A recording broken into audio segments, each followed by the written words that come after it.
Je vais te poser une question. Est-ce que c'est vraiment possible de lancer une entreprise en Afrique sans argent, sans budget? Je vais te partager mon histoire. Je vais te raconter comment moi j'ai fait pour démarrer mon entreprise en Afrique, plus précisément à Yaoundé, au Cameroun, sans argent alors que j'avais seulement 24 ans. Aujourd'hui, j'ai 26 ans, donc ça fait 2 ans que mon entreprise est sur place. Et tiens-toi bien, prends un bic et une feuille pour noter, car à la fin de cette vidéo, toi aussi tu pourras lancer ton entreprise. Bonjour YouTube, moi c'est Alfred Tekadam, jeune entrepreneur au Cameroun. Je suis développeur de formation, donc moi j'ai fait mes études à l'université de Waikele, université publique. Donc après mon bac, j'ai vraiment été frappé par la vie car j'ai commencé à me dire il me faut vraiment de l'argent pour dire que je suis quelqu'un qui a eu mon bac dans les 18-17 ans et un bac informatique. Je me suis dit il me faut de l'argent. J'ai commencé mes études mais ça n'allait pas vraiment. J'ai dû arrêter mes études et lorsque j'ai arrêté mes études, je suis tombé dans le monde professionnel. Une fois dans le monde professionnel, j'ai très vite compris le salariat n'était pas ce que je voulais parce que moi j'ai toujours aspiré à être riche, à être à l'abri du besoin, mais pas juste. J'aspire toujours à construire un patrimoine. Je veux construire un patrimoine, je veux pouvoir laisser quelque chose derrière moi. Je veux pouvoir bâtir une richesse générationnelle. Et je sais que c'est pas juste moi qui peux le faire, mais je peux commencer pour que mes enfants derrière, eux, ils puissent continuer. C'est ça mon but, c'est ça ma motivation. Et aujourd'hui, je vais vous dire comment j'ai fait pour lancer mon entreprise. C'est très important de spécifier que l'entreprise que j'ai aujourd'hui n'est pas la première à laquelle j'ai pensé. J'ai commencé d'abord avec une entreprise de transport. Ça veut dire, je me suis dit, ok, j'ai besoin d'argent, j'ai besoin de thunes. Je me suis dit, ok,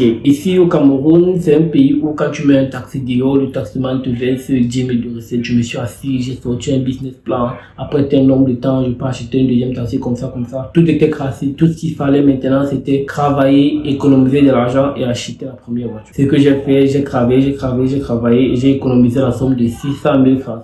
Et à un niveau de 600 000, j'étais déjà épuisé. Je me suis dit, il faut que je mette une voiture dehors. Et j'ai commis la première erreur. J'ai acheté une Opel Vectra. Vous allez voir les photos. Et quand je l'ai achetée, elle est venue avec des tonnes de problèmes. La voiture elle avait un problème de radiateur. La voiture d'abord, elle avait un problème de disque d'embrayage. Ensuite, elle a eu un problème de radiateur. Ensuite, c'était un problème de chauffage. Et du coup, ça a été un échec cuisant.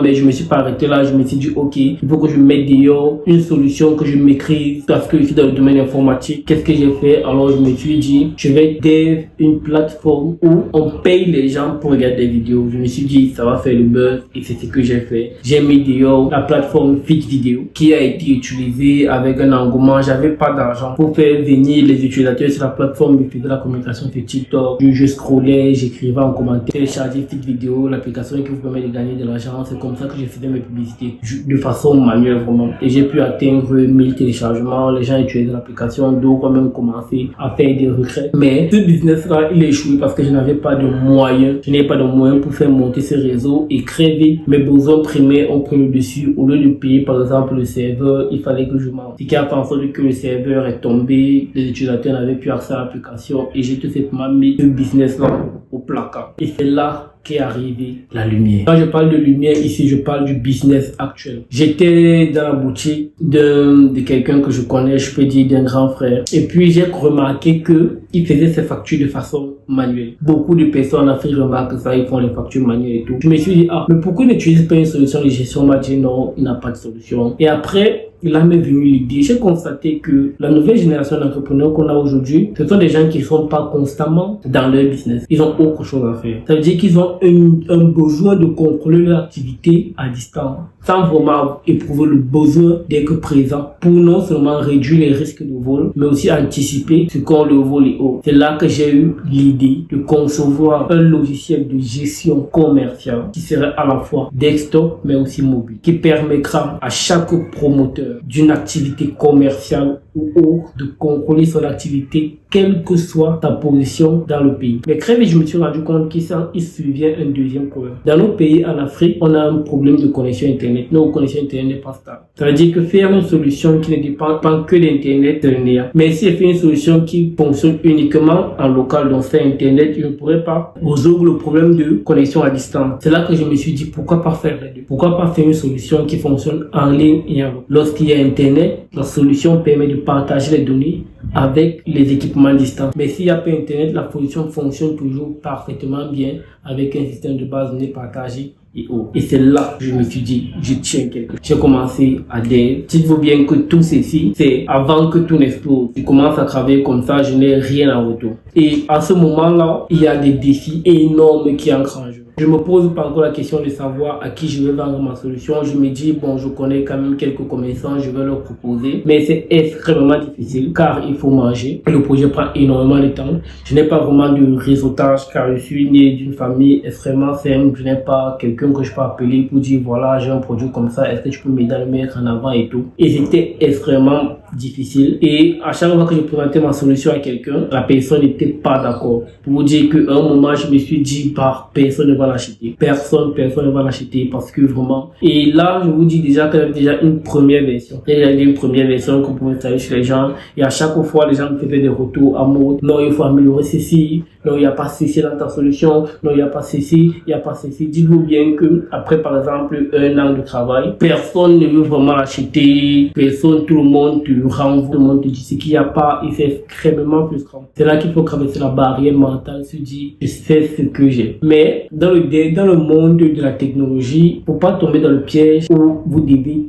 tout faire avant de commercialiser. Il faut toujours tester pour marcher. Je me suis dit non, je vais vendre la solution. Alors moi, je me suis dit, tant que je ne trouve pas au moins un client, j'arrête le dev. Et je me suis concentré sur la commercialisation de mon produit. J'ai essayé de le commercialiser jusqu'à ce que j'ai pu avoir mon premier client à qui j'ai vendu la solution. Et là, c'était le Saint Graal. J'ai mon premier client, ensuite le deuxième, ensuite le troisième. Dans une autre vidéo, je vais vous parler de comment j'ai fait pour avoir mon premier client. Et tout a commencé à rouler. Et que tout a roulé, ça veut dire que l'argent a commencé à entrer. Parce que si une chose qui est certaine, c'est une entreprise, ça vient son lot de problèmes. De façon générale, en fait, vous devez savoir que les responsabilités viennent avec leur lot de problèmes. Donc, quand vous voulez plus de responsabilités, soyez prêt à assumer le lot de problèmes qui va venir avec. Ne vous dites pas qu'à un moment, vous allez dormir. Non. Dites-vous bien que tout ce que vous faites va payer, va produire des résultats. Mais chaque résultat que sera produit va venir avec leur lot de problèmes. C'est un peu ça qu'il faut comprendre derrière. Aujourd'hui, mon entreprise de façon légale, ça veut dire que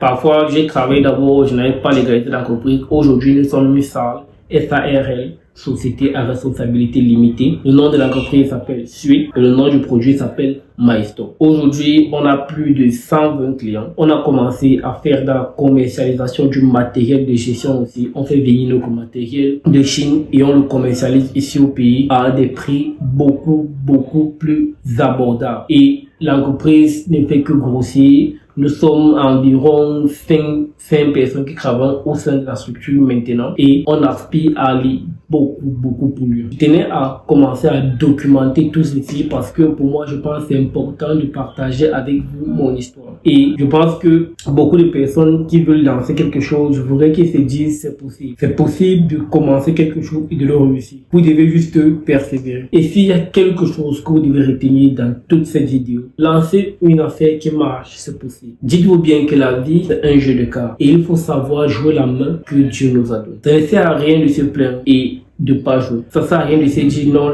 la vie ne fait que m'envoyer des jokers. Nous sommes tous menés. La vie nous mène, nous tous. Mais la vie est assez longue pour pouvoir recommencer. J'aurais pu m'arrêter à mon premier échec. Dites-vous bien qu'un jeune de mon âge, père de ses familles, était énorme. La vie va nous mener. La vie va nous donner des coups. Mais vous devez toujours vous relever, aller de l'avant. Il n'y a que ça qui peut réellement vous aider. Alors, retenez une chose, commencez petit. Vous n'avez pas besoin de vous dire non, il faut commencer avec telle somme d'argent. Commencez petit. Testez votre activité. Persévérez. Apprenez, acquérez de nouvelles compétences. Et vous allez évoluer dans le monde professionnel. Retenez ces choses-là. Commencez petit. Persévérez. Tirez parti de ce que vous avez. Car il faut toujours jouer la main que Dieu vous a donnée.